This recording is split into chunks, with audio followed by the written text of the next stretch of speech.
નમસ્કાર દર્શક મિત્રો, દિલોક સત્તા શોમાં આપનું સ્વાગત છે. મુંબઈ માત્ર એક શહેર નથી. મુંબઈ એટલે સત્તા, મુંબઈ એટલે રૂપિયો અને મુંબઈ એટલે રાજકારણની સૌથી મોટી પરીક્ષા. દેશની સૌથી અમીર મહાનગરપાલિકા બીએમસી કે જ્યાં દર વર્ષે 40,000 કરોડથી વધુનું બજેટ, કે જ્યાં એક મેયરની ખુરશી રાજકારણનો કિંગ મેકર બની જાય છે. તો આજે સમાચાર છે તે કોઈ રાજકીય સામાન્ય સમાચાર નથી. આ કોઈ એક શહેરની વાત નથી. આ છે દેશની સૌથી અમીર કહેવાતી મહાનગરપાલિકાની સત્તા માટેની લડાઈ. મુંબઈ કે જ્યાં દેશનું આર્થિક હૃદય ધબકે છે, જ્યાં એક નિર્ણય હજારો કરોડોના વિકાસને દિશા આપે છે અને જ્યાં મેયરની એક ખુરશી મહારાષ્ટ્રની રાજનીતિનો તોલ ફેરવી શકે છે.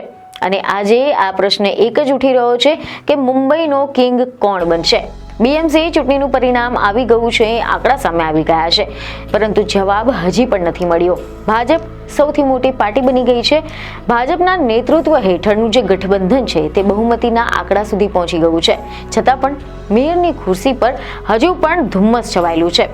કારણ કે અહીંયા માત્ર આંકડા નથી, અહીં છે ભંગાણનો ડર, અહીં છે વિશ્વાસઘાતની આશંકા અને અહીંયા છે સત્તાની લડાઈમાં છેલ્લી ચાલ. કારણ કે અહીંયા બહુમતી તો છે પરંતુ વિશ્વાસ નથી. અહીંયા સત્તા નજીક છે પરંતુ સ્થિરતા દૂર છે. તો ચાલો સમજીએ આનું પહેલા આખું ગણિત.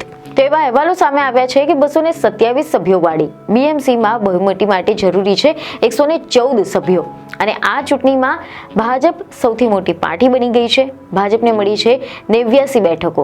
ભાજપના સાથી પક્ષ શિવસેના એકનાથ શિંદે જૂથવાળીને મળી છે 29 બેઠકો અને બંનેના ભેગા થાય તો કુલ આંકડો થાય છે 118, અર્થાત બહુમતીથી માત્ર 4 બેઠક વધુ. અને આજ જે 4 બેઠકો છે તે આજે ભાજપ અને શિંદે જૂથ માટે સૌથી મોટું ટેન્શન બની ગઈ છે. કારણ કે બીએમસીની રાજનીતિમાં એક કોર્પોરેટની જે હલચલ છે તે પણ સંપૂર્ણ રીતે સત્તા સમીકરણથી બદલી શકાય છે. જો એક પણ સભ્ય નારાજ થયો, જો એક પણ ભંગાણ થયું, તો પછી આ 118નો જે આંકડો છે તે સીધો જ 114ની નીચે આવી શકે છે. અને આ જ કારણ છે કે મહારાષ્ટ્રના ડેપ્યુટી સીએમ એકનાથ શિંદે એકદમ એક્શન મોડમાં આવી ગયા છે. શિવસેના શિંદે જૂથના તમામ નવા ચૂંટાયેલા કોર્પોરેટરોને એક સાથે હોટલમાં રાખવામાં આવ્યા છે. પક્ષનું કહેવું છે કે આ માત્ર સાવચેતી છે, પરંતુ રાજકીય નિરીક્ષકો કહે છે કે આ ભંગાણના ડરનો સૌથી મોટો પુરાવો છે. તો આ બધાની જ વચ્ચે બીજી તરફ ઉદ્ધવ ઠાકરે પણ સંપૂર્ણ અલગ જ ભાષા બોલી રહ્યા છે. ઉદ્ધવ ઠાકરે સતત જાહેર નિવેદનો આપી રહ્યા છે કે મુંબઈનો મેયર શિવસેના યુબીટીનો જ બનશે. આ માત્ર આત્મવિશ્વાસ નથી, આ એક રાજકીય સંદેશ પણ છે કે જો આંકડો જોઈએ તો પછી શિવસેના યુબીટી પાસે છે 65 બેઠકો, શિવસેના શિંદે જૂથ પાસે છે 29 બેઠકો અને બંને ભેગા થાય તો સંખ્યા થાય છે 94. અને હવે જો કોંગ્રેસ તરફથી પણ ટેકો મળે અથવા તો અપક્ષ કોર્પોરેટ સાથે સહમતિ બને તો પછી આ બહુમતીનો આંકડો અચાનક જ જે નજીક આવી શકે છે. અને આ જ સંભાવના છે કે ભાજપ અને શિંદે બંનેને અસ્વસ્થ કરી રહ્યા છે. તો એ પ્રશ્ન એ થઈ રહ્યો છે કે ભાજપ સૌથી મોટી પાર્ટી છે તેમ છતાં ચિંતામાં કેમ? જી હા, એક મોટો સવાલ અહીંયા ઉભો થાય છે કે સૌથી મોટી પાર્ટી બનીને પણ ભાજપ ખુશ કેમ નથી? સૌથી મોટી પાર્ટી બની ગઈ, ગઠબંધનમાં બહુમતી છે, છતાં પણ ભાજપના ચહેરા પર સ્મિત કેમ નથી? તો કેટલાક અહેવાલો એવા સામે આવ્યા છે કે સૂત્રોના જણાવ્યા અનુસાર ભાજપે શરૂઆતમાં બીએમસીમાં 155 બેઠક પર ચૂંટણી લડવાની યોજના બનાવી હતી અને પાર્ટીના અંદાજ પ્રમાણે 120 કે 125 બેઠકો જીતવાની પૂરી શક્યતા હતી. પરંતુ બેઠક વહેંચણી વખતે એકનાથ શિંદે જૂથે 91 બેઠક પર આગ્રહ રાખ્યો હતો અને ફળ સ્વરૂપે આપણને ભાજપ પાસેથી લડવા માટે માત્ર 137 બેઠકો રહી હતી. લક્ષ્ય હતું 110 જીતવાનું, પરંતુ પરિણામ આવ્યું માત્ર 89. આ જ કારણ છે કે ભાજપ જાણે છે કે સત્તા હાથમાં છે પરંતુ મજબૂત પકડમાં નથી. આ જ કારણ છે કે ભાજપને લાગે છે કે સૌથી મોટી પાર્ટી હોવા છતાં પણ કંટ્રોલ હાથમાંથી સરકી શકે છે.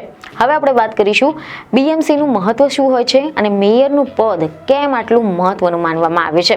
તો એ સમજવું જરૂરી છે કે બીએમસી માત્ર એક મહાનગરપાલિકા નથી, આ છે દેશની સૌથી અમીર નાગરિક સંસ્થા. દર વર્ષે 40,000 કરોડથી વધુનું બજેટ, મુંબઈના રસ્તા, પાણી, આરોગ્ય, શિક્ષણ, આવાસ બધું જ બીએમસીના કાબૂમાં છે. અને મેયરનું પદ એટલે આ નાણાં અને નીતિ પર રાજકીય નિયંત્રણ. અને એટલે જ આ મેયરની ખુરશી આવનારી વિધાનસભા અને લોકસભાની ચૂંટણી માટે રાજકીય પાયો બની શકે છે. હોટલ પોલિટિક્સ, બંધ દરવાજા પાછળની બેઠકો, અપક્ષોની સાથે સંવાદ અને દરેક કોર્પોરેટરની ગણતરી. મુંબઈમાં મેયર માત્ર પ્રતીક નથી. મેયર એટલે વિકાસના ફંડ પર કાબુ. મેયર એટલે આગામી વિધાનસભા અને લોકસભા માટેનો પાયો. અને એટલા જ માટે દરેક પક્ષ છેલ્લી શરત સુધી પણ જવા માટે તૈયાર હોય છે. તો હવે સૌથી મોટો પ્રશ્ન કે હવે આગળ શું થશે? શું ભાજપ શિંદે ગઠબંધનના આ નાજુક વડા જે બહુમતી છે તેને જાળવી શકશે? શું ઉદ્ધવ ઠાકરે કોઈ મોટી રાજકીય ચાલ ચલશે? શું કોંગ્રેસ કિંગમેકરની ભૂમિકા ભજવશે? અથવા મુંબઈ ફરી એકવાર ભારતીય રાજકારણમાં કોઈ નવો ઇતિહાસ રચશે?